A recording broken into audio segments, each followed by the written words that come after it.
Sir రాష్ట్రపతి governor దగ్గర pending లో ఉన్న బిల్లులు ఆర్డినెన్స్ పరిస్థితి ఏంటి sir? What is the status? అది అదే కదా చెప్పిన అదే కదా ఇవ్వాల్సింది. ఏదో ఎక్స్ప్లెనేషన్ అడిగారు సెంట్రల్ స్టేట్ గవర్నమెంట్ అని అడిగారు. ఒక్క నిమిషం చెప్పండి. వాళ్ళ పిచ్చోళ్ళ, వాళ్ళకి ఏం తెలుసు? పిచ్చోళ్ళ గురించి ఏంది మనం మాట్లాడుకునేది? ఎవడు చెప్పిండంట వాళ్ళకు? ఎవడు చెప్పిండంట? ఇక దాసోత్సవం గురించి కూడా నువ్వు చర్చ చేస్తున్నావు అంటే కొంచెం నీ స్టేటస్ని చెక్ చేయించాలి. వాళ్ళు క్లారిఫికేషన్ అడిగింది. అది ఆల్వేస్ నువ్వు ఏ బిల్లు పంపించినా సమాచారం అడుగుతారు, దానికి సంబంధించిన వివరాలు అందించడం అయిపోయింది. అది ఇప్పుడు కేంద్ర ప్రభుత్వం నిర్ణయం తీసుకోవాలి. ఒకవేళ ఆ డీటెయిల్స్ ఉన్నాయి, అవి ఇస్తాం. వాళ్ళు ఏం అడిగినా నిన్న బీజేపీ ఒకవేళ అదే మేము పంపించిన సమాచార లోపం ఉంటే ఆ పాయింట్ చెప్పేటోళ్ళు, అది చెప్పట్లేదు. ఒక ఎమోషనల్ ఇష్యూ తీసుకొచ్చి చెప్తున్నారు, ముస్లింలను తొలగిస్తే మేము మద్దతు ఇస్తామని. అది అర్థం లేని వాదన, అర్థం లేని వాదన. ముస్లిం పేరు మీద రిజర్వేషనే లేదు, ఇచ్చేదే లేదన్నప్పుడు చెప్పేది ఎవరు? ముస్లింలకు రిజర్వేషనే ఇవ్వడం లేదు, వెనుకబాటుతనం ప్రాతిపదికన రిజర్వేషన్లు ఇస్తున్నాము. ఆ వెనుకబాటు ప్రాతిపదికన నువ్వు ఏ ప్రాక్టీస్ అయినా చేయొచ్చు. నువ్వు క్రిస్టియన్ ప్రాక్టీస్ చేస్తున్నావా, నువ్వు ముస్లిం ప్రాక్టీస్ చేస్తున్నావా, నువ్వు సిక్ చేస్తున్నావా, జైన్ చేస్తున్నావా, లేకపోతే బుద్ధిజం తీసుకున్నావా, లేకపోతే హిందూయిజంలో నువ్వు ఉన్నావా? It is nothing to do with our reservation. Reservation is based on the socio economic education, employment, political and caste. This is nothing to do with religion. There is no such reservation for religion. They have to understand that if such thing is real, I am asking a question. Bharatiya Janata Party, go and remove in Gujarat Muslims from reservation OBC and Uttar Pradesh as well Maharashtra.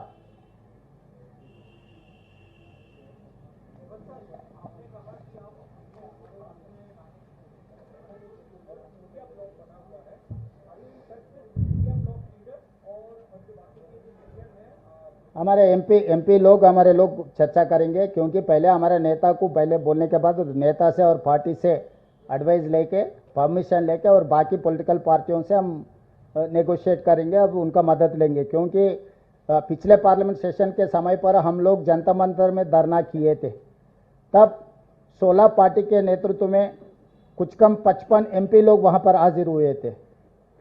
तो अभी भी हम लोग coordination करने के लिए NCP, DMK, MIM, RJD, बहुत सारे पार्टी, कम्युनिस्ट पार्टी, बहुत सारे पार्टी के नेता लोग, खासकर पार्लियामेंट मेंबर्स जंतर मंतर धरना में हमारे मदद किए। तो आगे भी ये एक दिन में काम होने वाले नहीं है, एक दिन में एनडीए सरकार सुनने वाले नहीं है।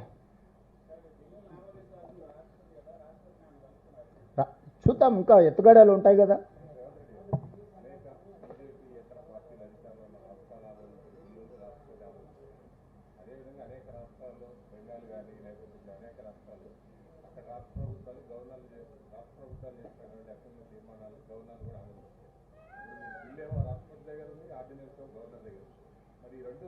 ఆర్డినెన్స్ పెట్టింది వేరు. మీరు అదే పాత్రికేయ మిత్రులు కూడా పూర్తి స్థాయిలో సమాచారాన్ని సేకరించకుంటే ఈ రెండింటికి లింకు పెడుతున్నారు. ఆర్డినెన్స్ 2018లో చంద్రశేఖరరావు గారు తెలంగాణ రాష్ట్రంలో బీసీలకు 50% రిజర్వేషన్లను లిమిట్ చేస్తూ చట్టం చేసిండు. మేము ఆ లిమిటేషన్ తొలగించడానికి ఆర్డినెన్స్ పంపించినాము. 42% రిజర్వేషన్లు విద్యా ఉద్యోగ అవకాశాలలో రాజకీయ రిజర్వేషన్లు పంపించిన బిల్లులు వేరు. 2018లో తెలంగాణ రాష్ట్రంలో చంద్రశేఖరరావు గారు రిజర్వేషన్లను 50% పరిమితి చేస్తూ పంచాయతీరాజ్ చట్టాన్ని సవరించిండు. 50% కంటే ఎక్కువ రిజర్వేషన్లు ఇవ్వకుండా చంద్రశేఖరరావు గారు బీసీలకు అన్యాయం చేసిండు చట్టం చేయడం ద్వారా. ఆ చట్టాన్ని తొలగించడానికి మేము ఆర్డినెన్స్ తెచ్చినాం. ఎందుకంటే మాకు హైకోర్టు ఆదేశాలు ఇచ్చింది, మీరు తక్షణమే 30 రోజుల్లో రిజర్వేషన్లు నిర్ణయించండి, 90 రోజుల్లో స్థానిక సంస్థలు ఎన్నికలు చేయండి అని తెలంగాణ రాష్ట్ర హైకోర్టు ఆదేశాలు ఇచ్చింది. కాబట్టి ఈ ఆదేశాల నేపథ్యంలో మేము చంద్రశేఖరరావు పంచాయతీరాజ్ చట్టంలో పెట్టిన నిబంధనను తొలగించడానికి మాత్రమే ఆర్డినెన్స్ ఇచ్చినాము. మేము గతంలో చేసిన 42% reservation education, employment and political service, these 2 bills separate from this ordinance. దానికి దీనికి ఎలాంటి వివాదం లేదు, చిక్కు లేదు, ప్రతిబంధకము లేదు. ఆర్డినెన్స్లో సబ్ కేటగరైజేషన్ చేశారా sir?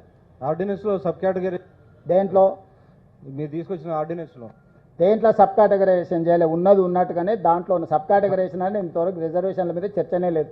Kamareddy declaration Congress party చేసింది సబ్ కేటగరేషన్ ఆ పర్సంటేజ్ వచ్చినాక అప్పుడు సబ్ కేటగరైజేషన్ మీద పోదాం. మీకు బ్లాంకెట్గా ఒక కోటా అలాట్ అయిన తర్వాత అప్పుడు సబ్ కేటగరైజేషన్ ఎట్లా చేయాలి, ఏం చేయాలని దాని మీద కూడా ఒక ఎక్స్పర్ట్ ఒపీనియన్ తీసుకోవాలి. ప్రతి వాళ్ళు మేము అత్యంత వెనుకబాటుతనంతో ఉన్నాం, ఆ రిజర్వేషన్లు పెంచాలంటారు. ప్రతి వాళ్ళు ఒక నెంబర్ చెప్తున్నారు. సో ఇప్పుడు ఈ డేటా ముందర పెట్టుకొని అన్ని రకాల ఎనాలిసిస్ చేసినాం. ఇప్పుడు ఇండిపెండెంట్ ఎక్స్పర్ట్స్ అడ్వైజరీ కమిటీ ఇచ్చిన నివేదికను సభలో పెట్టి చర్చ చేసి తద్వారా మీ అభిప్రాయాలు అందరూ కూడా పరిగణలోకి తీసుకుంటాం. వాళ్ళకి చిత్తశుద్ధి లేదని, అఖిలపక్షానికి నాయకుడు లేడు, ఆయన నిద్రపోతున్నాడు పాపం, పిల్లలేమో ఉబలాట పడుతుర్రు, ఆ పిల్లలకేమో కోతులకు కొబ్బరికి చెక్క దొరికినట్టు ఆయన ఇంట్లో వండుకోవడంతో ఆ కుర్చీలో కూర్చున్నామని ఆ కోతులన్నీ దుంకులాడుతున్నాయి. ఆ కోతులను పెట్టుకొని ఏడిగిపోతావు? తాను జడివిన కోతి వనవాల జడిచాయని వెనకటికో సామెత ఉంది, తెలుసు కదా. ఇంకో తోకపార్టీ అయినా ఆయన చెప్పడు మేము సహకరించమని, ఇంకెవరిని తెచ్చుకోవాలి? ఎంఐఎం ఎట్లాగో ఎంపీ ఉన్నాడు పార్లమెంట్లో, ఆయన సహకారం ఎట్లాగో రేపు తీసుకుంటాము.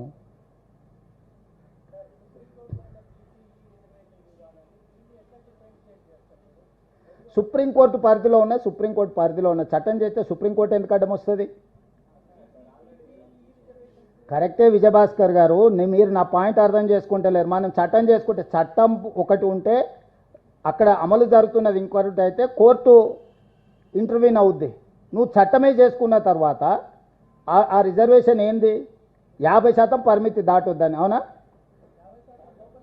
50% లోపల ఉండాలనే కదా వాళ్ళు చెప్పింది.